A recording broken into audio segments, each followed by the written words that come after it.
Okay, I'll explain what this is. This is a vibratory tumbler. It's a 5-pound unit that you get from Harbor Freight in store for 44 bucks and some change or whatever.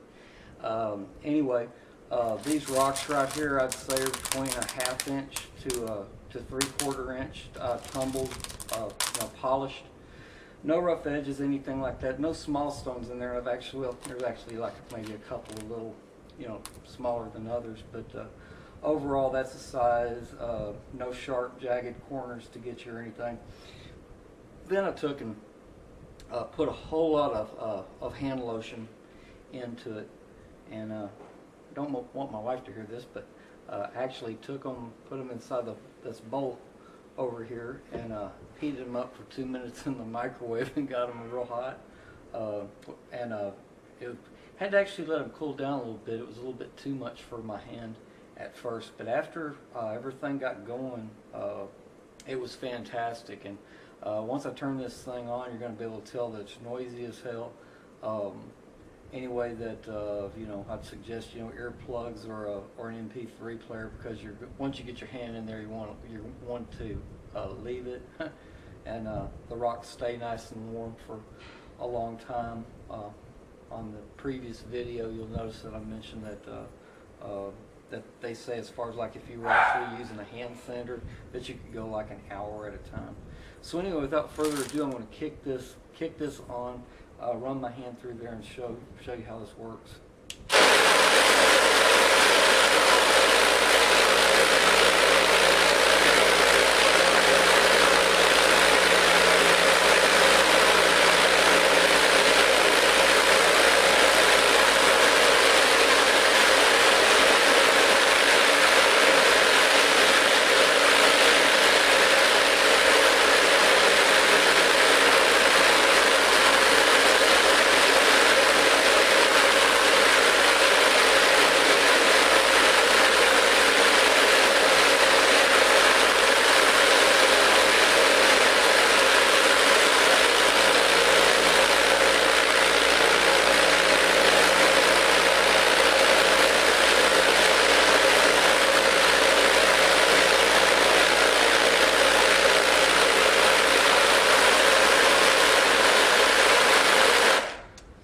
Anyway, you can see that the rocks all travel a rotating method. By the way, this bowl, this is a regular bowl that's been put on here because the media bowl that comes on these, they have a cone-like thing that comes up in the middle. It makes them kind of like one of those, can't think of what kind of bundt cake, I believe they're called, pans, but that's because it makes the media kind of roll in there for when it's actually tumbling parts.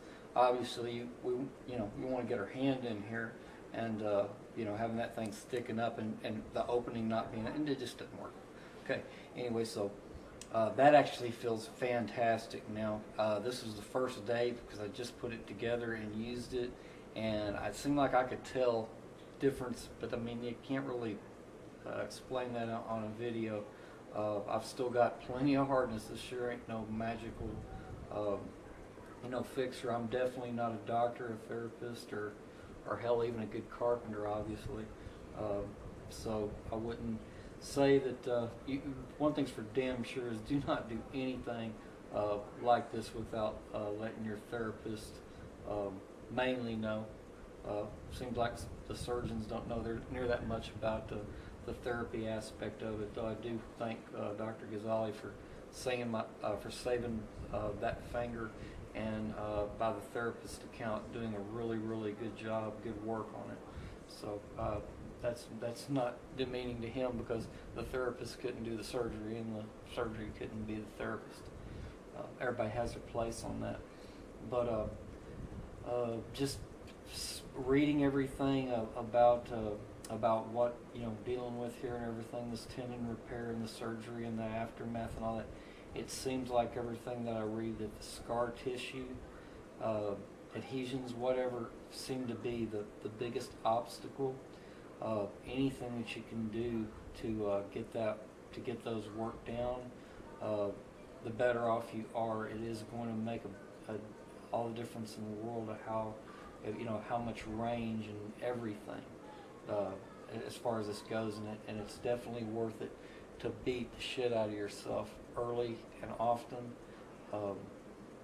and and stay ahead of it, and do for however long that it takes, because your end result is what you're going to end up living with for the rest of your life. But then again, like I said, I'm not a doctor. To me, this thing seems like it's working really good. I'm taking it over and showing it to Heidi and Randy on my next therapy visit, and see what they think of it. But right now, I really like using it. I plan on using it at least up till then. I try to keep you guys updated.